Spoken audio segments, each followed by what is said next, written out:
My name is Kendra Kapelke. I am one of the editors of Passenger, an independent press and journal dedicated to writers over 50. Our mission is to lift up the voices of those who are writing in their 50s, 60s, 70s, 80s, 90s, even in their 100s, and provide opportunities for older writers to publish, read their work, find new audiences, find community, and inspire.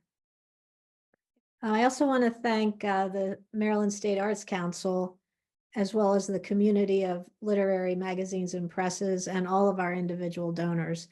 And special thanks to all the writers who are here today and all the writers that have supported us over the years. Today, we're celebrating this new issue, which I'm sure many of you have received it, and you know already how beautiful it is. It begins with a quote. We always choose a quote on the first page, sort of what's the invocation of the issue, and it often is someone we've lost in the past year. And this year, given all the noise in the world, we chose Rosalind Carter, who died in 2023, and I'll just read the quote. "Do what you can to show you care about other people, and you will make our world a better place." Thank you to Rosalind Carter. So sit back and relax, and we will get started. We expect the reading to run about 60 minutes, and then we'll have a conversation afterwards. So we hope that you will stick around for that. And without further delay, I'd like to introduce our first reader, Laurie Levy. Hi, everyone. Before I start, I want to say thank you to the Passenger editors for organizing this reading. And thank you to all of you who have come to listen. I can't see the audience, but I know you're out there somewhere in cyberspace. So thank you for joining us. And a special thank you to my family and friends who are joining in, some from the West Coast, some from the East Coast, and some from Israel. I'm going to be reading a poem I wrote quite a while ago when my husband and I were going through our crisis in our marriage. We did manage to save our marriage, but it was a difficult time.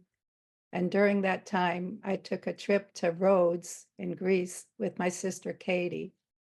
I found the trip healing in many ways, especially sitting and eating in a taverna with all the sensual pleasures there.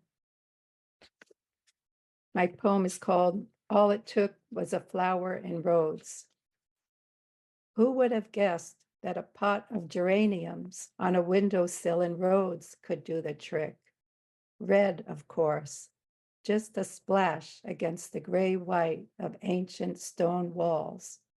Look how life gets transformed in these alleys, how whatever seemed tragic pales beside a burst of color on a ledge or stairway, gets lost behind carpets and jewels and leather, diluted in the pleasures of this taverna, where my sister and I eat souvlaki and grape leaves stuffed with rice, where all that matters is this moment of cut blue flowers on a yellow cloth and the dipping of leaves in tzatziki. Let's not profess magic. I burned in Lindos, heavy with bags on a donkey's back, dragging thirst and sorrow through the baking rooms.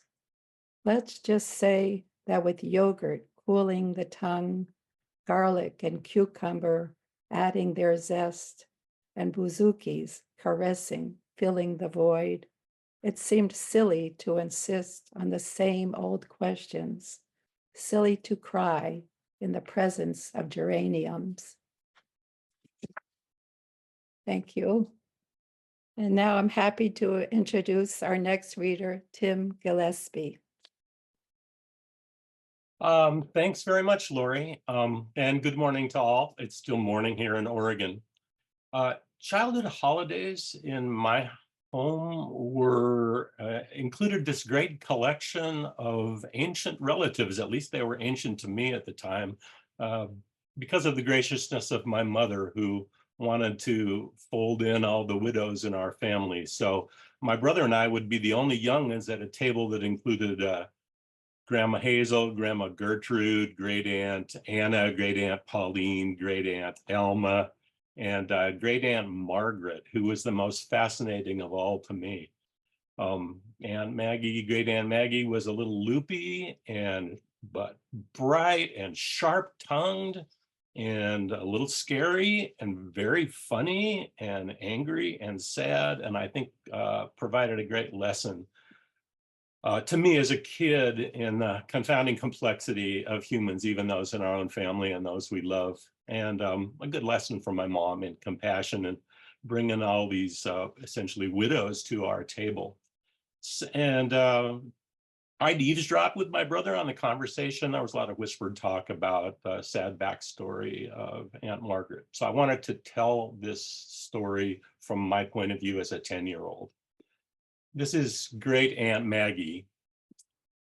She'd show up at all the holidays in her hairnet and cat's eye glasses and square shoes, forehead in a perpetual scrunch of judgment, and gripe about the turkey being dry, or kids today, us, daring to wear t-shirts to the table, or the rude boy at the grocery store.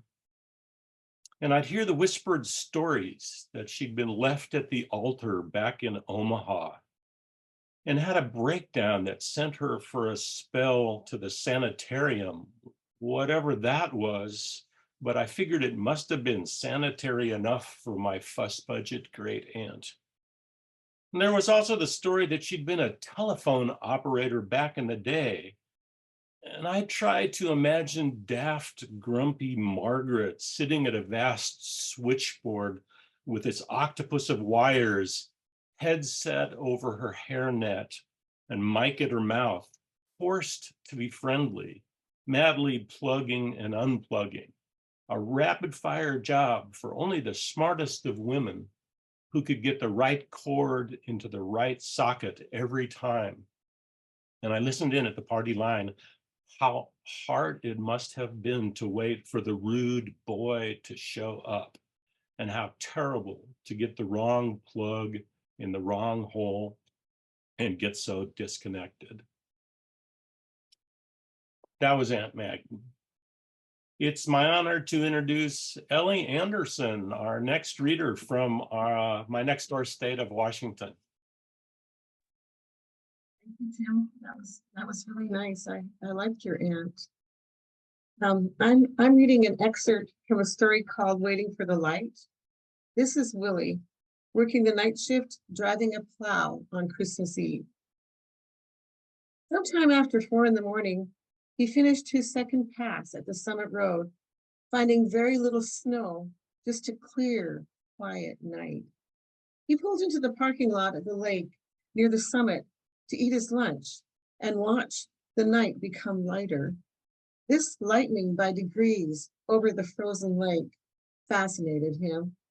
It wouldn't be dawn for hours, but the clouds had blown away and the moon shone a bright path over the glistening snow. This was Willie's favorite part of the night shift. He poured his tea and took the wrapper off his bologna sandwich. He looked at a car parked across from him. It was strange to find a car here at this hour. It didn't have any snow on it, which meant that it had arrived sometime after the last snowfall. He bit into the sandwich and raised the tea to his lips when he heard a sound. A cry, he thought. He couldn't be sure because he'd been chewing lettuce at the exact instant he heard it. He swallowed and listened. He heard it again, far away. It was a cry like a child's. He set his cup on the dash, grabbed his flashlight and mittens, and stepped out. I'm sorry, that's my cat. The cold pinched his nose. He took a deep breath and coughed. He walked slowly toward the car. He shone the flashlight in the windows. There was no one there. he noticed tracks moving from the car toward the lake. He heard it again, a piercing cry, followed by another. He followed the tracks to a high rock bluff. He did not know what to expect. At this time of the year, with all the drinking and craziness going on, he could find almost anything. He pulled himself up, holding onto the branches of alpine firs, inching forward in deep snow and over icy patches. The crying got closer. There was someone up there. He couldn't imagine why. Finally, at the top, breathing hard, he rested for a minute. On the edge of the bluff, a woman held a small child in a blue coat, a boy about 3 years old. Willie couldn't believe it. How did she get up here with the child? As he walked toward them, the woman called out, "No, stay back." Willie stopped walking. "What's going on here?" he asked. They were foreign, maybe Pakistani. He turned the flashlight full on the woman's face. She blinked painfully, and he turned it away again. But in that second, he'd seen the jewel embedded in her forehead, glowing red. He turned away from the flashlight and leaned over the rock bluff, looking down. The light breeze at the water's edge pulled at the dark blue skirt she wore, billowed it, danced it over the water. The child cried. Willie didn't need to look to know what was down there. The woman had hiked up to the one place on the lake where there is open water in winter, a place where there was a constant churning and bubbling, a warm spring that kept ice from forming. He'd gone fishing there before, sitting on a camp stool in the eerie waves of steam that lifted off the water. Now he shut the flashlight off and held it in both hands. The sky grew brighter. Very, very quietly, he asked, "Were you thinking of jumping? Is that what you're doing here?" So that's the end of my excerpt. And I'd like to introduce our next reader, Annette Sisson.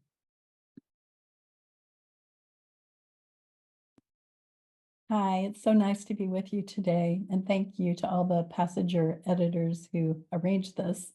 I'd like to say that Passenger in 2019 published my third poem, and it was the first poem that had been published in a place that wasn't local, where I had no local connections. So I'm forever grateful for that.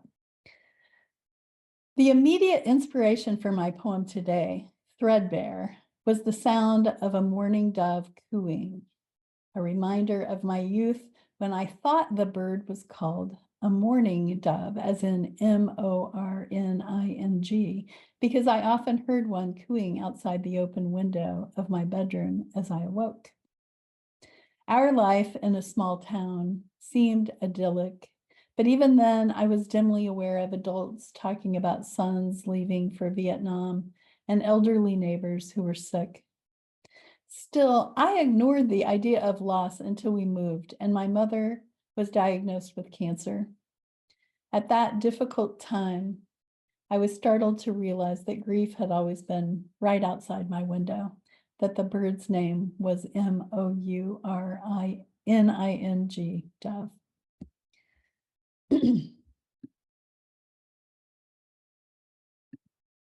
Threadbare. Like milk pouring from a glass bottle, the mourning dove's velvet coo summons my childhood in a mellow town, still tying off its long seam of sleep. Bedroom windows open to the tang of cut grass, tender violets, white tufted clover. Bumblebees throb, thorns bristle in sidewalk cracks, but I don't heed their stings or stabs. In a later house on 3 acres of field, meted out in fabric swatches, we snap annual photos beside the boulder in the backyard. My brother tends his first monarch chrysalis. My mother's second cancer shrouds the window panes of my room. When I add mourning dove to our list of bird sightings, Mom apprises me of the missing you. I hear its muffled call, not velvet, but thread unraveling. And now I'd like to introduce to you our next reader, Susan Carroll Jewell.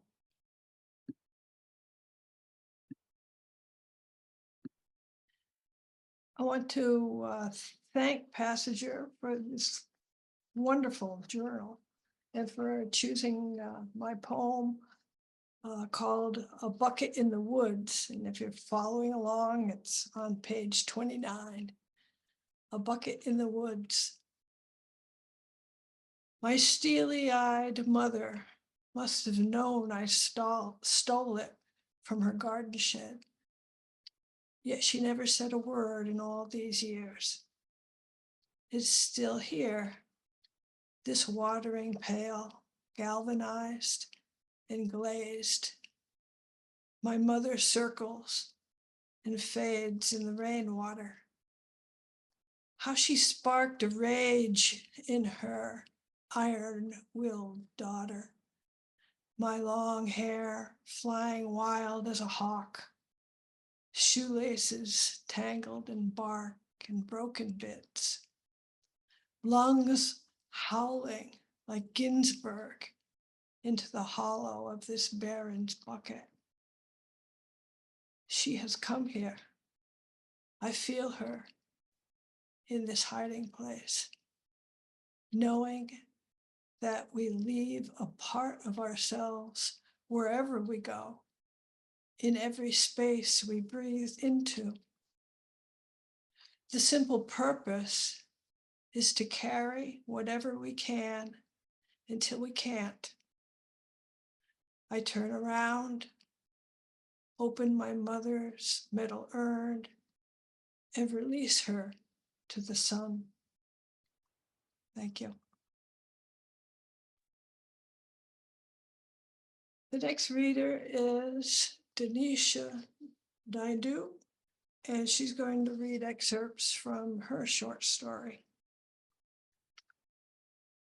Thank you, Susan. I'm reading an excerpt from my short story entitled The Old Woman in the Cottage, which was inspired by the idea of finding home. Where do you want the firewood? Jarvis asks. She points to the shed. He nods, backing the truck up to the three-sided shed. The dog sits in the passenger seat, his muzzle resting on the open window, nose twitching in the air. Your dog friendly? Yep. You want to let him out? I'll get him some water. She heads to the cottage, swaying with each bow-legged step. When she reaches the door, Jarvis lets the dog out of the truck. Uzo noses his hand for a pat before stretching out in the autumn sun. Most folks are afraid of Uzo. Even his mother was afraid of the dog. His mother. She didn't get to be old. Accidental overdose is what the coroner told him. That was an accident waiting to happen. Now he feels lost, living in a boarding house room. She comes back out with a bowl of water and puts it beside the dog. What's his name? Uzo. That's a good name. Hearing his name, Uzo stands up, shakes, and laps up the water. You want something to drink? I made some tea, she says. He stops stacking the firewood, takes his hat off, and wipes the sweat from his forehead with the back of his sleeve. His heart pounds, even though he is young and lean from a lifetime of heavy work. Tea would be good. She heads back to the cottage, her body a metronome marking time. When she comes back, he is finished. Come, sit here. She points to a table and chairs under a big maple tree. Have a rest. You work too hard. It's nice to sit in the shade. A gentle wind cools the sweat from his body. Uzo puts his large head in her lap. She smiles, revealing missing teeth, and pats his head, her hand thick, the joints gnarled. The tea is good, Granny. He takes a sip. It is bitter and a little sweet. I make it from leaves, juniper berries, a little honey, but not too much. The silence is comforting. Jarvis never met his grandmother. His own mother was barely around. She did the best she could. He doesn't blame her for wanting to numb the pain. He never knew his father. A lifetime of feeling adrift, one day to the next, surviving. Sitting beneath the maple tree, the earth solid beneath his feet, the breeze calms his thoughts. A person could feel at peace here, at home. You've had no family, she asks.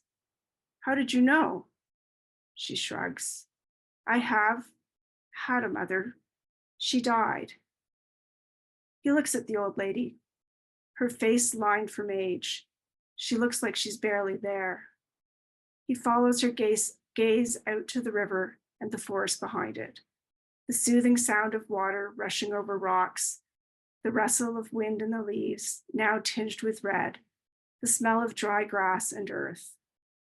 This is a quiet place, a good place to call home. She sips her tea, one hand patting Uzo's head. It is my pleasure to introduce our next reader, Lana Ayers. Thank you. What a beautifully rich piece, Denisha. I am so honored to have my work appear in this journal with all these incredibly gifted writers, and I so appreciate the audience here today. My piece is about wearing eyeglasses. When I was 35, it seemed like seemingly overnight, I woke up and was no longer able to see well enough to thread a needle. I had no idea how that happened, but it's been downhill ever since then. And recently, my optometrist decided I should try some progressive lenses. Well, it didn't go well. So my poem today is called New Progressive Lenses. My left eye sees only Monet, French ultramarine sunrise sky, cobalt blue pools of lilies, muffled shade where envy grows. The other eye knows Chagall, levitating cats, violins, bent backward brides who never think to ask, chickens big enough to ride. It was always raining inside with my old eyeglass prescription. Fallen apples and wood smoke choked my throat, my vision too watertight. Light isn't an answer. Light's a shipwreck. Thank you. Our next reader is Kathleen Skoller, reading for her mother, Olive Kohl Giese. In 1920, my mother, Olive Kohl, was the first child of a vaudevillian performer and Austrian immigrant mother. And she married in 1942, and Olive and Edwin began their long musical romance, ballroom dancing. She tap danced in gold lame pants while Ed played drums in a swing band, and that was for their 50th wedding anniversary. My sister Carol Presley and I are creating a memoir with her writing, and we're just thrilled to be part of Passenger at this moment. This poem sings with the joy and laughter of her poems and stories. It's called The Melody Lingers On. There were no blueberries. A shining gold blue world surrounded us as we sat close together on a rough-hewn cedar fence. Cows mooed, breezes blew through our hair. We sang, I got my thrill on Blueberry Hill. Kissing my ear, he set the mood. A musician, his personality was like his music, upbeat. During years of Army service, the song was, "This time the dream's on me." On our wedding day, it became, "It isn't a dream anymore." The babies came, the songs became tender. "That little boy of mine, du bist mein kleine Puppchen, let me call you sweetheart," and Misty. How high the moon as we reached for the stars. The children left for college and their lives. We had our anniversary waltz. One day he sang, "After the lovin', I'm still in love with you." Now he's gone, but in my heart I sing, "The melody lingers on."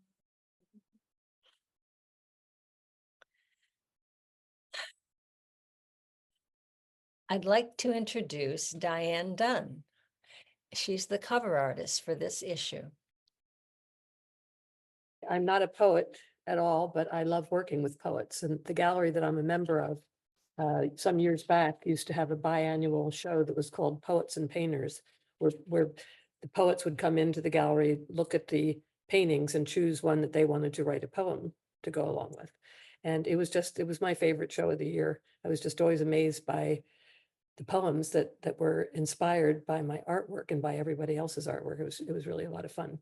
So anyway, I just want to say I'm delighted to have been chosen as the cover artist for the 2024 winter 2024 issue of Passage magazine. I work in a lot of media, but I really love collage because of the many opportunities it provides for texture and color by layering paper and paint, more layers and more layers. I love to do that.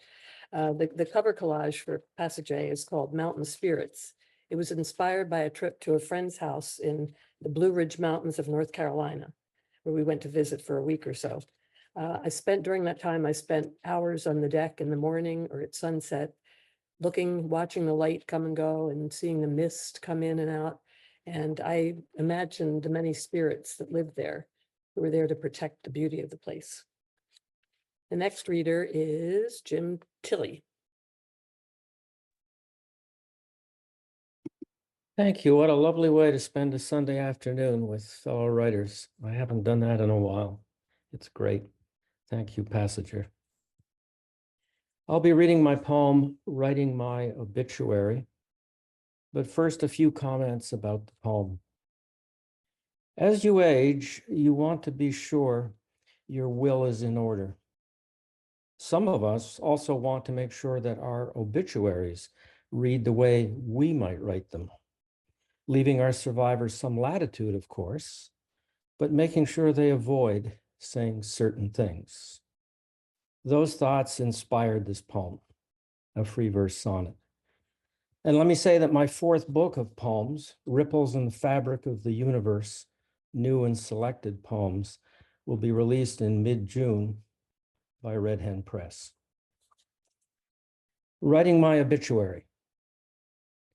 Forever correcting the details in family members' telling of stories, I was asked to write my own obituary to avoid the trouble I might experience trying to edit it from the grave. Though obviously neurodiverse, lying somewhere on the spectrum of colorful behavior, he accomplished much in such a short time on Earth, leaving it to those he left behind to fill in the particulars. Postscript. Please don't mention the time I was in the attic trying on period dresses when the doorbell rang and I scrambled downstairs to greet my son's best friend. Thank you. And the next reader is James O'Sullivan. Thank you, Jim. Thank you very much. The first time I read that poem in the magazine, it was just a wonderful surprise at the end, but I love that poem. I'm going to read a scene from a short story that is in the current issue of Passenger. And by way of background, the scene takes place in 1943, and a boy is sitting in a plum tree, waiting for his father to return home from Tennessee. He lives in Pennsylvania, and his father is working on the uranium processing plant in Oak Ridge during the war, and occasionally gets a week off to go home. And so the boy is sitting there perched in a tree waiting for his arrival. Instead, a menacing stranger arrives. Crouched on a low branch of the largest of 3 plum trees, the boy waited for his father to return home, just as he had been waiting through the month of June for the plums to ripen. Despite his mother's warnings not to eat unwashed fruit, he reached out and plucked a plum with a twist of his wrist. The black orb was firm as he bit into the tangy skin and savored the sweet, warm flesh. With the back of his freckled hand, he wiped away the juice dripping from his mouth. He sucked the pit and tossed it onto the 3-lane highway that ran by the front yard. With great expectation, the boy watched a black car descend the hill. As it approached, he realized it was not his father's Plymouth.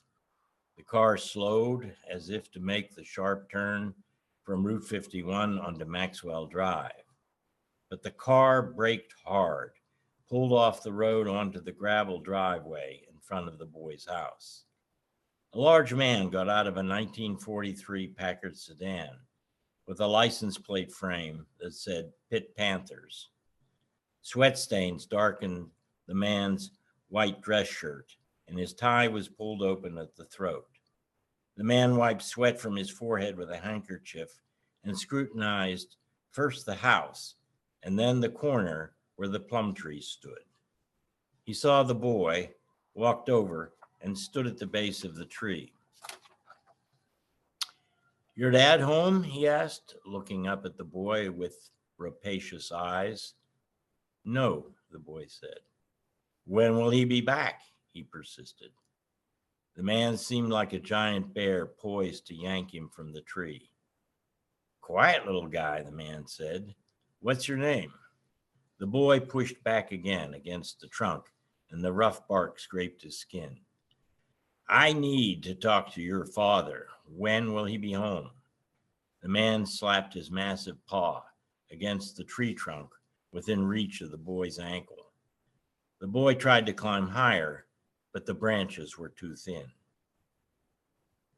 "Matthew, what are you doing?" shouted a woman standing on the front porch, clutching a baby under one arm. The man moved away from the tree and walked in the direction of Matt's mother. Matt jumped down from the tree and ran to safety at his mother's side. "I'm looking for Mr. Dalton," the man said. "When will he be home?" "How do you know our name?" she asked. "Oh, no bother, ma'am," the man said. "I have a proposal for your husband. My name's Carver. I'm your neighbor up the hill. I'll come back later." Carver lumbered back to his car, waving as he backed out the driveway. "Matthew, come inside," the boy's mother said. Matt went into the house. Something unpleasant was on its way. His mother put his baby brother Edward in a bassinet. "Haven't I told you not to talk to strangers?" she said sternly. "Yes." "Why were you in that tree again?" "I was waiting for Dad." "I told you he won't be home until late tonight." She noticed the plum stain on his lips. "Don't eat any more plums," she commanded. "They're not ripe." Thank you. I'm delighted to introduce our next reader, Anne Anthony. Hi, thank you, James. I appreciate your introduction. I'm going to read my memoir, which is comprised of short vignettes alphabetically arranged, but I'll only read about half of the letters to this. It's called Drowning in a Bowl of Alphabet Soup. A. The bees dove for the apples rotting beneath the tree. We ducked and weaved as we gathered apples. Our father churned the fruit into sauce. Our mother baked them into pies. D. Our mother asked if the glass dripping beads of condensation was hers. We responded, yes, Mom.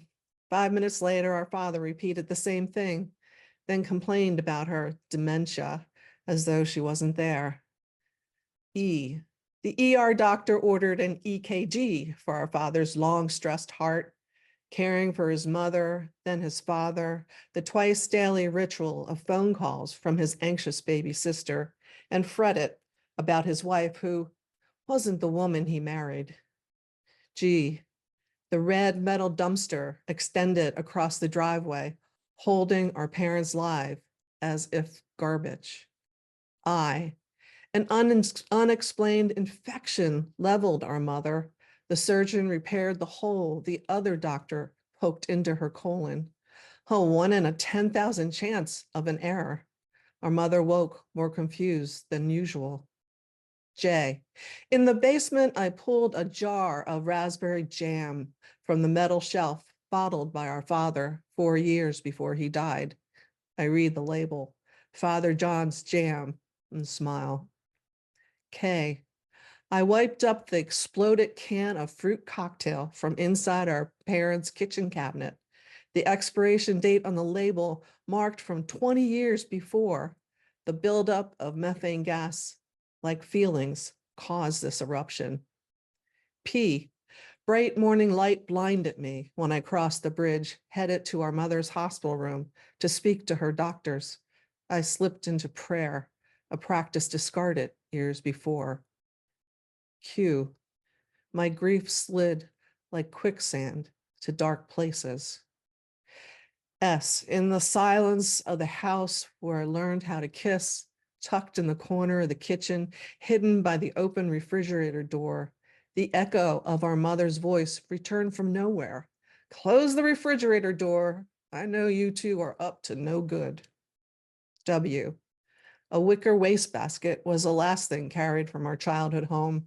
Tucked inside was a comforter crocheted by our mother before her fingers bent and crippled her talent. X. If I could have, I'd have asked the doctors to x-ray our parents' insides, then search for the patience, the sorrow, the pride, the disappointment, the joy, the rage, the hardest days and nights they endured raising 6 children. What parts of me would show itself inside them? Why? I drove to Monocacy Creek near the mill, a place where I wandered with friends to rail against controlling adults. Now, I yelled from my lungs, listening for the echoes in the graffiti-strewn tunnel under the bridge, and heard nothing. Z. A young man and a young woman joined together, laughed, fought, ignored, and floated away like a soft, gentle breeze, a zephyr. Thank you. I'd like to introduce our next reader, Ruth Dandrea. Ruth? Thank you, Anne. Am I good? Okay. I want to thank Passenger as well as everyone else did. The story, and I want to tell all of you, your stories are wonderful, but I don't feel confident to type comments while I'm listening. So that's why I've been so silent. I'm reading from a story called Yellow. It's about a Vietnam veteran much later, and he rides around town on a 3-wheeled yellow motorcycle. But the part that you're going to hear today is from a scene when he goes back to Vietnam years after the war. And he goes despite the fact that his family thinks it's a really bad idea. He seems to think, the narrator, Jaque, seems to think that it will be heaven And for Jaque, it was a kind of heaven, a fairyland of pagodas and possibility, a fairyland with its very own dragon bridge. Jaque stood beside the Han River, watching the fire and water performance of the majestic new bridge with its 2,500 LED lights changing colors, while the dragon itself, its head rising and falling, its sinuous body undulating the length of the bridge, shimmered its way into his psyche. He was so mesmerized, he walked from the rainbow of lights into the dark aftermath and straight into the first tattoo parlor he found, and had that wonderful monster drawn the length of his right arm, its tail licking his neck, its powerful mouth opening between his hand and thumb. He slept whole nights in his small but comfortable room. He walked whole days, eating seafood, drinking Vietnamese coffee at cafe tables, listening to whoever would talk to him. It was when the old man, probably no older really than Jaque himself, though he looked to be ancient, told him the legend of Chan, that Jaque first spied the legless man. He thought it was just his imagination, but it wasn't. The man stood, waiting for the light to change, on his two bare feet, poking from beneath his buttocks, without the benefit of any discernible legs. A whole world froze in that moment in the sunshine as the legless man crossed the street, wobbled on his dexterous feet, closer and closer to where Jaque sat. The elder, seeing Jake's concern, consternation, curiosity, recognizing it as fear, said, "Happened when he was born. No big deal to him. He makes do." Jaque watched the man until he disappeared into the crowd of legged people, shook his head to clear his inner vision of flying, bomb-amputated legs, and looked at the old timer without seeing him. "We did that," he said, calmly, surely. The same way he looked at Mount Bana, lush with two kinds of evergreens encircling, climbing its sides, green forests disappearing to a denuded peak. Here, with the memory of the musty smell of 20 million gallons of Agent Orange sprayed from the underside of all those C-123 aircraft. "We did that," Jaque repeated. The holy mountain's bare apex, a finger pointing, accusing. Then, "I did that," Jaque whispered, repeated in his gravelly speaking voice, then shouted with all his might for all the world to hear. Thank you. Our next reader, your next reader, is David Galloway. Thank you, Ruth. And yeah, it's absolutely fantastic to be here with everyone. I had Passenger on my list to submit and timed for the minute I turned 50, I was ready to send my submission in. I think it took a couple tries, but I'm pleased to be in this issue. My poem is entitled Samagrello, which is a region of Georgia, the country, not the state. And one word in it that may be unfamiliar is kvevri, which is a clay vessel buried in the ground and used to ferment wine. In 2023, I took a group of educators to Georgia for 6 weeks and learned all the details of their 8,000-year-old winemaking tradition. Samagrello. The man climbs into the 1-ton kvevri, clean its baked clay innards, sunken earth cold. Not a single microbe can remain to spoil the next crop. Fumes of wines rise, choke him, which is why he sings. They all sing. One rule besides the rule that man must do this task. Singing must leak from an open circle in the grass, like keening laments from the underworld, unceasing, showing in every quavering note that you still breathe. If only we lived each day thus, somewhere between silken music and heart-wrenching toil, between sweet wine and salt sweat. Perhaps we always have, but never noticed until now. Perhaps we always have, but never tried it singing. Thank you. Our next reader is Eugene Jones Baldwin, but has he shown up? Yes, there he is. Fantastic.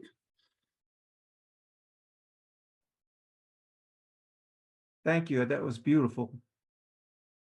I'm going to read a piece of my memoir, The Trail of Tears, about my grandmother in the last days of her life. I was working as a playwright in Chicago for the Body Politic Theater and heard that she was failing, and I drove down, and very quickly she got to the point, please take me to the river, the Mississippi. Please take me to the river and drown me.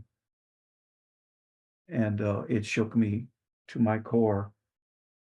I actually wrote a play where a guy takes his grandmother to the river, but I didn't do that. Can you drive me there to the river? No, Grandma, I say, the staff wouldn't allow it. She weeps, her eyes dart around the nursing home room as if she were seeing something. What is it, sweetheart? Men controlled me all my life, and I took it. The Bible told me to. Fred Baldwin tomcatted on me, and I took it. I traveled with him. He drummed them wood-burning stoves and left me in boarding houses, and he whored and drank. My grandpa, Fred Baldwin, stored empty moonshine jars on shelves on their enclosed porch.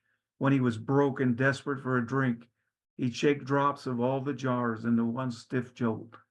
One rainy day, his sons were playing on that porch. They had to pee and didn't want to go out in the rain to the outhouse. They peed in a jar and promised they'd remember that at the end, but they forgot.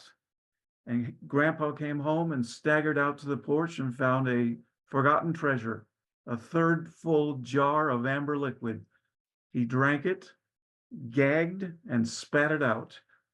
When he caught his sons, he stripped them naked and beat them bloody. Your father, taking out his revenge on me, Grandma says, never forgave me for burying his no-good dad in a pauper's field with just a numbered tin plaque for a marker. I should have thrown my husband in the compost heap. He didn't deserve no remembering. At my grandmother's burial service in that same cemetery in Mount Vernon, we stood at her twin granite gravestones of two other husbands. Floyd and Cloyd had been buried there years ago, each with her name etched onto their stones. Now as Olive Duncan, she lay with Floyd, the man I called Grandpa, and Cloyd. Mother is having a threesome, my dad said, and the funeral party laughed. Afterward, the family ate at a restaurant outside of Mount Vernon. The brothers drank martinis and told stories. The tale of the annulled marriage, Grandma's fourth, Dad's imitating her saying, he wanted sex, made us howl with laughter. Why do you want to go to the river, Grandma? Please, Jean, take your old grandma to the river. It wouldn't take you but a few minutes, and I would never ask you all a favor again. I'll bring you a photo of the river, I say, and hang it next to your angel on the wall. Don't want no picture. I want to go to the river. Take me or not. I'll crawl there if I do not get help. Nobody ever helped me. I always did the helping, the serving, the caring for others. I'm used to it. Tell me why. Olive, her eyes suddenly serene, says, take me to the river and drown me. A surge of tears explodes. I wail and clench my fists. And at that moment of recognition, I fantasize taking her to the river and carrying her into the water and letting her sing her favorite hymn, The Little Brown Church in the Vale, floating downriver and disappearing. She'd been cuckolded, lived with an alcoholic. She and her sons lived in abject poverty, without food for days. As a punk kid, my father ran a still, smoked hand-rolled cigarettes, and pool sharked. Her other son, bright with academic promise, was handed off and adopted by a rich man in the town and changed his name to Summers. I have to go. I feel it's a 5-hour drive back to Chicago. Go, Grandma says. I'll call you. I'll be back for the 4th of July. Enjoy your life. You'll be living here soon enough. I straighten the helmet wig on her head and tuck the cover under her chin and kiss her on the forehead. She stares at the ceiling tiles. I back to the door. Are you my son? I forget. I'm your grandson, Gene. Morris, an old boyfriend of hers. Are we by that river? I feel physically ill. My bowels heave, my hands shake. Could you take me there? I run to my car. I stop at a payphone on the interstate. The roar of traffic coming through the window of the booth. The moon lights the rotary dial. Now you know how I feel, my father says casually. The import of what I thought was breaking news, mere gossip, the traffic laughing at me. My mother asked me to drown her every damn visit to that shit-smelling home. Home. You live 300 miles away, beyond the pain. I've actually talked about it, drowning my own mother. You have no idea about life. You who told me that blood is not thicker than water. I hang up. Go back, I tell myself. Do it. Mercy. I cry all the way to Chicago. And last but not least, a fabulous poet, Ms. Jaque Reed. Thank you. That was such a powerful reading of yours. I'm almost in tears. I hope I can see my words here.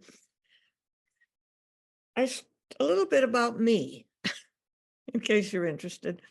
I started writing poetry at age 8, but not until I was 89 did I pluck up the courage, due to a few friends of mine that kept encouraging me, to submit a poem to be published. And Passenger was the first poem I published.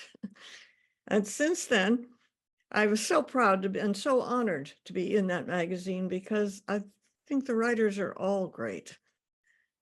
It's not true of all poetry magazines, but at any rate, this one was my favorite.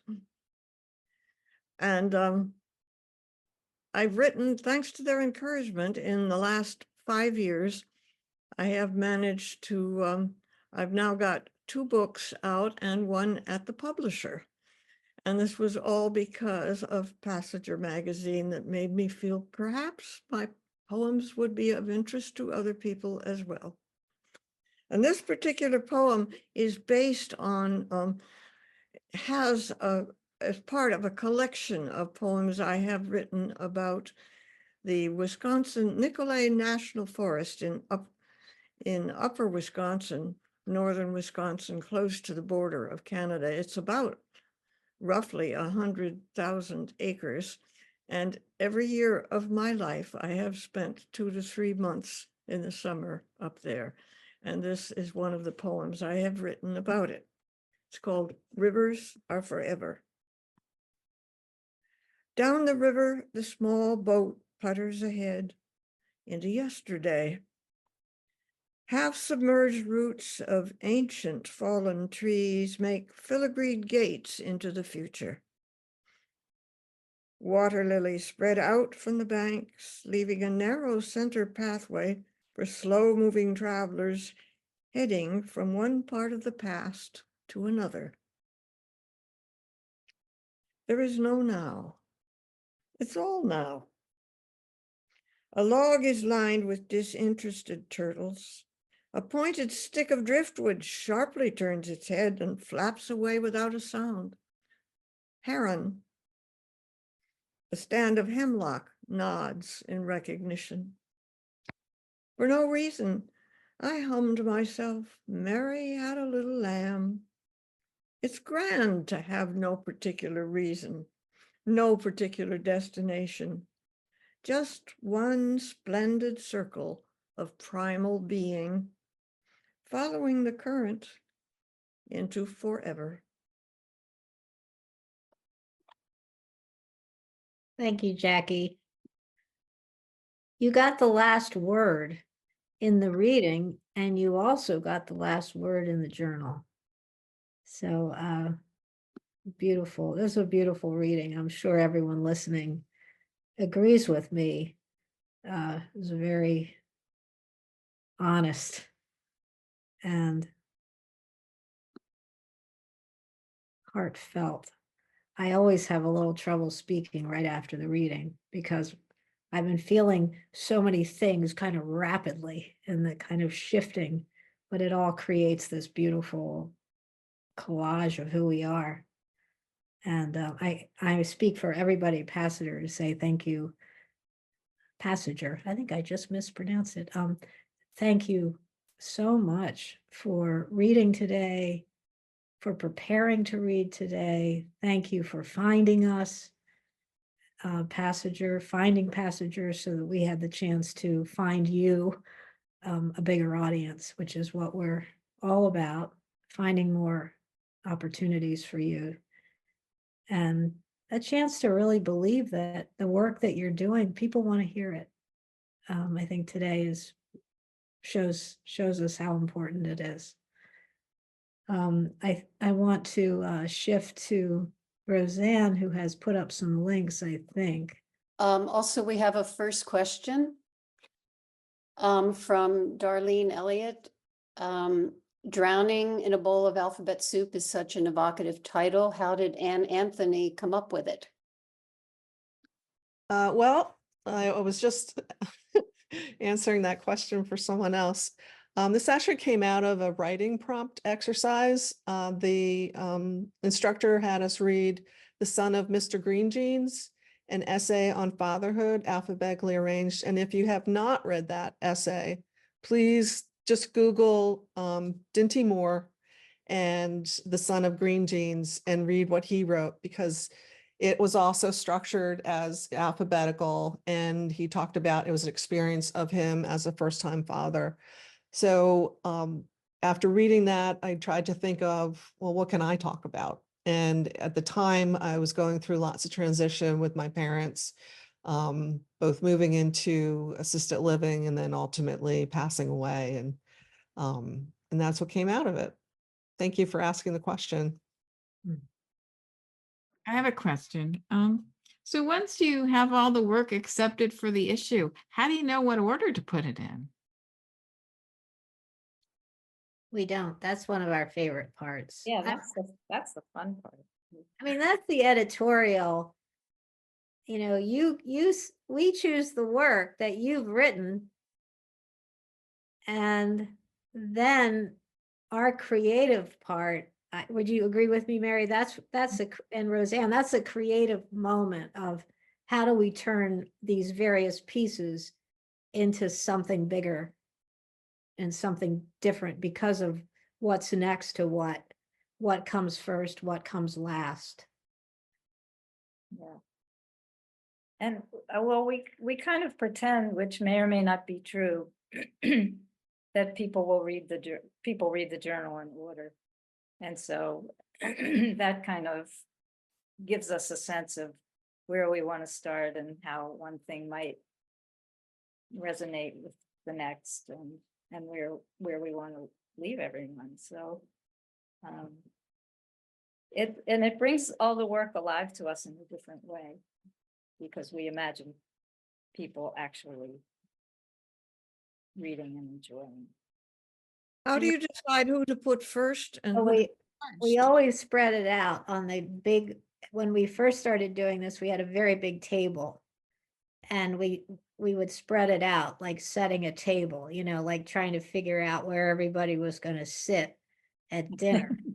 And Mary and I, this was back in the day, but we would say, what do you, we would each decide what the first piece was and the last.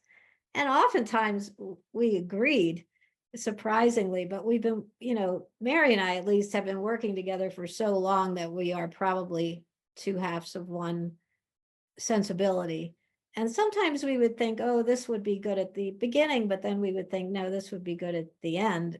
But then the middle, I don't know, both of us are, Roseanne, well, I'll bring you in a minute. I don't want to leave you out of this, but we're both musical, and I do think some of it has to do with a kind of musical rhythm in the sound, like the sound that each piece makes, and the sound that it begins and ends with. We can hear it. And Roseanne, do you want to say, because we give it to, and then Roseanne also puts it in order, and then the three of us get together and compare it. Do you want to say anything about what kinds of things you think about with the order?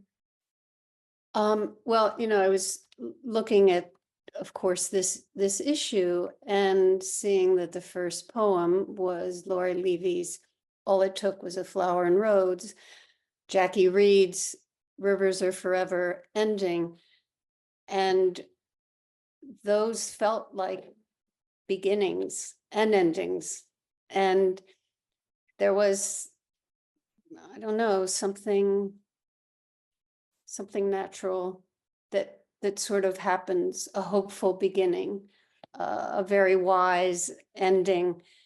And I guess the rhythm that begins and then how it flows through, that seemed meaningful. I feel like beginnings and endings are guides. I think for me, that's been the strongest, where you want to, how you want to greet people, how you want to leave them. Thank you for that. I admire Passenger because I read a lot of literary journals actually, and some of them just feel really haphazard. Like they're just kind of put in there in any particular order, but I admire when I read an issue of Passenger that it feels like a whole, and it feels like the pieces are informing the pieces next to them in some way and making the whole thing richer. In addition to being a writer, I'm also a publisher myself, and I publish poetry books for people. And so one of the things I look for when I read is being invited into the manuscript and being left with something that stays with you. And you always do that so beautifully in Passenger. So kudos to everyone there putting it together. Oh, thanks for telling us. That's great to know. Yeah.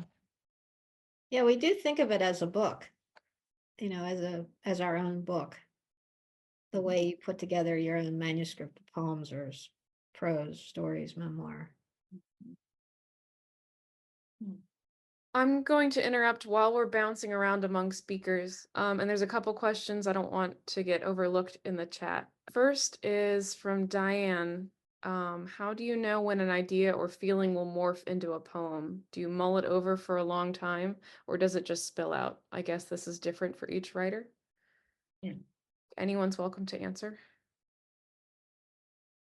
I would say it's even different depending on the poem. Sometimes I mull something over for a very long time, and sometimes an idea comes to me or an experience happens and I'm like, I have to go write about that. So for me, it isn't always the same, but maybe for others it is. For me, the poems tend to come, I spent a lot of time with Billy Collins at various things, and he always talked about how poems are born whole for him in 20 or 30 minutes. I always found that surprising. So I tried it, and that generally works for me. And then I set it aside and decide the next day it's no damn good at all. And so I wait for the next time something arrives whole, and it might be good. I often have poems that come to me in the middle of the night, and I've discovered, and almost whole. I've discovered if I don't get up and write them down right away, I try to think about them in the morning. Now, what on earth was that? And it's all gone. So I get rather annoyed. It's 3 o'clock. Almost always.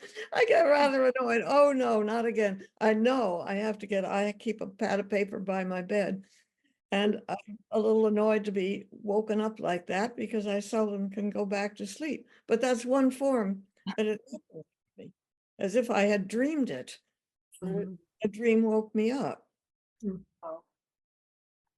Thank 3 you. o'clock bird. I find reading poetry is my muse. And so when I read a poem that just really gets to me, the first thing I want to do is sit down and write a poem of my own, almost in response to it, almost in conversation. And they usually do, the first draft comes out kind of as a full draft that needs a lot of work. I think for me, it's just something strikes me, and for one reason or another, could be something someone said or some kind of observation that strikes me as unusual. I can't leave home without a pen in my pocket and a little sheaf of paper. And things come unbidden. And I mean, this is a question that's interested me for a long time. So you have, an Allen Ginsberg and his homie who forwarded the notion that first thought is best thought and things would just pour from them. And happily, poems kind of emerge like that sometimes for me, as if, some cosmic hand has reached down and is kind of writing through my arm. And other times, like Yeats, I just work on things with a little scrap of idea or notion or hunch for months or years, and have to craft it and keep working on it. So It's interesting. I don't have an easy answer for that at all, but they come in different ways. I know when I'm painting, I some paintings rarely, but some paintings, as they say, when you get in the zone, they kind of paint themselves, and I'm not quite sure how. Other times I struggle and work and overwork instead of, sometimes I know I should just get rid of it and start fresh, but yeah. My most unusual poem, I think, was one I wrote in the dentist chair. It was a rather long, boring, uncomfortable time. So I began to write in my head and it just flew by. Oh my gosh. I'm just starting to publish poetry. I write snippets of things all the time, and sometimes I can develop a snippet into a short story, but a lot of times there's not enough there to make a short story. And one of my friends was reading something that I had written one day, and she said, that's a really lovely poem all by itself. And so once she said that to me, I started looking at the other things that I had that were like things that I thought weren't anything. I think they're just too small or just an incident and they don't fit anywhere and I don't know what they are. And I started working them over and making them into what looks like poetry to me. I studied poetry in college, so it kind of comes as a second nature in a way. Anyway, it's been really a lot of fun to understand that I've published more poems recently than I have short fiction, which is my great love. But I'm having a fabulous time getting these poems published because I didn't think they were anything. And I guess maybe they are. I have a collection that I just finished putting together. So I'm going to try to see if I can sell that somewhere. But yeah, it's been a revelation to me that these little snippets are things that people relate to, I guess. So, yeah. Well, thank you all. So, There's another question in the chat that seems pretty relevant to a lot of the writing. How do you write about grief and loss without becoming overwhelmed? The thing I read is about grief and loss. And, but in my writing, I'm trained as a musician. So all of the Baldwin family, many of the Baldwin family became professional musicians and symphony players. Me, I'm a singer. So I compose my work. And the first thing I do is think of it as on staff paper, even if it's a subject like grief. And then compose the grief. It doesn't need to make sense to anybody else, but it makes utter sense to me as I write. Wow. One of the things I'd like to say is that I keep, an archive, as I'm sure many of you do, of everything that you write in whatever draft form. And I like to go back at my failed poems, or at least what I've deemed as failed poems, ones that didn't get rejected anywhere, but I just chose not to submit because they didn't satisfy me. And the best poem I've probably ever written, I put 8 failed poems together with substantial revision, tying them together, and they won a big contest. Oh, don't get rid of your failed work. Just set it aside for a few years and look at it again. I just finished taking some what I considered failed watercolors and cut them up and made collages out of them. So Exactly, same thing. just recycling. Yeah. We didn't get an opportunity actually, Diane, to show your cover in whole here, so why don't I put that up? I was enjoying the reading too much and It's wonderful to a read. little asleep at the wheel, but just so everybody can see, if you don't have a hard copy of the issue.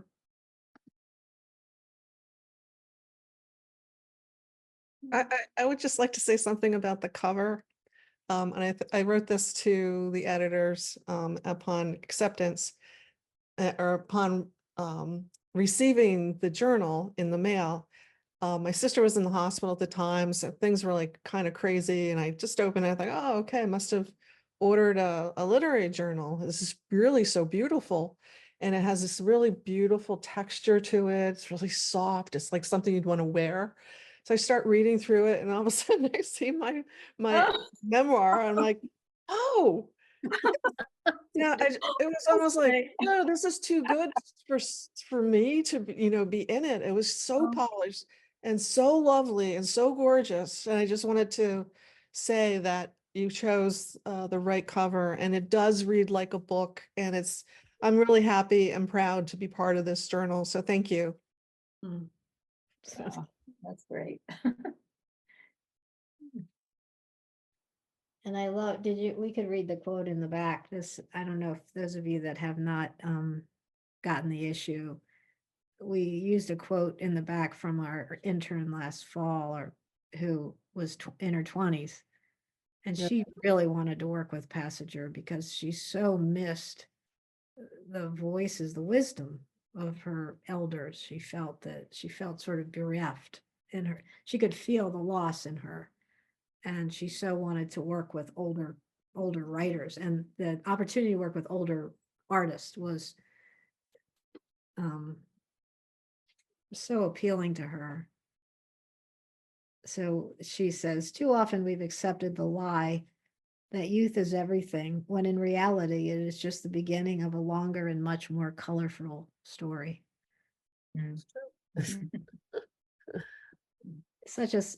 She said, I thought I had to have everything figured out, by the time I got to be 25.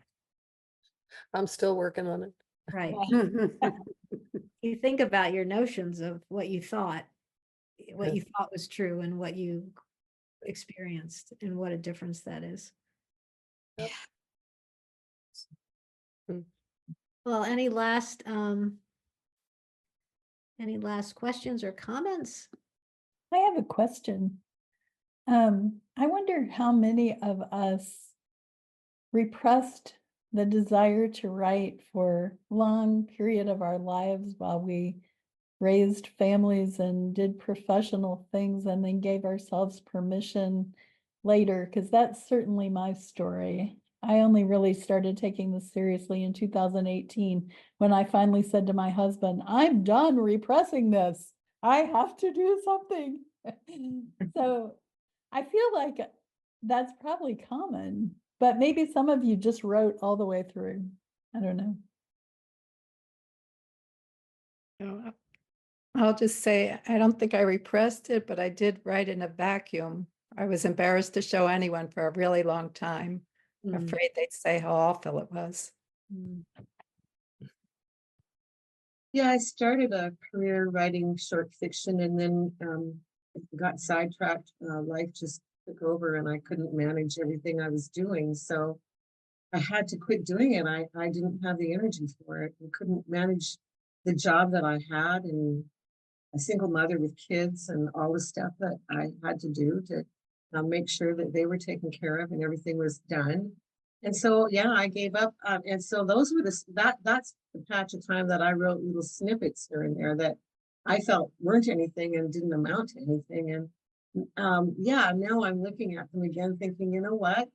These little snippets capture a moment, and they're not a complete waste. And maybe they won't be anything bigger, but maybe that's okay. And so one of the nice things about coming back to writing after a long absence is that there's a lot more interest in that, in the shorter forms also. So they're easier to get published because they're only a page in a magazine instead of a 30-page story or whatever it is you're trying to get published. And so it's a whole different world. And I'm glad I came back to it. I've been wanting to for a long time. I'm just now coming back to it as of about 2019. So really having the ball. It's really a lot of fun. And I really appreciate Passenger. It's been really nice to meet you people and understand that there's heart out there too. You know, sometimes it doesn't feel like there's heart out there. Like you get kind of, I don't know, some magazines are very unavailable to the general reader is what I think. And I really don't have any patience with that. And so I also don't have any patience getting feedback from those people. I don't want, I don't know. It's a different world now. And I really appreciate being here this afternoon with you. It's been really nice. So thank you for Passage doing this. It's really lovely. My writing career sort of got two phases. I co-edited in high school the literary magazine we put out, and that was sort of my first creative writing exercise. But then I worked in academia and on Wall Street from age 21 to age 50. And I wrote passive voice, research pieces, published papers, not at all creative writing, but as far from creative writing as one can get. And then when I retired at age 50, lucky to be able to do that, I turned to creative writing and realized I was no good at it. So I discovered Breadloaf and Sewanee and Palm Beach and Southampton and did about 25 workshop experiences. And that got me to the point where I was willing to put stuff out to journals. I wanted to say that I've always written since I was young. It's been my passion, but work and that. And then I was in a bad accident. And so just in the last few years, I've had the chance to write full time. But I think I didn't have anything to say until I got older. And I feel like I have just a lot more like experience to put into the work than I did when I was younger. And I think that's why the work that I heard today that's in this issue is just so amazing, because there's just so much life force behind it. Like it's this distillation of years of experience and living, and yeah, just like the essences of it. And I think that's really like the magic of this of Passenger. I want to say Passenger. So yeah. Well, again, thank you all so much for reading. You read beautifully. Thanks to those of you who came to listen, who are still with us on the Zoom, and look for our link, which we'll post in a few weeks. And stay in touch. Please stay in touch. Thank you. Thank you. Thank you Thank so you, much. everyone. Bye, everybody. Bye. Bye. Bye-bye.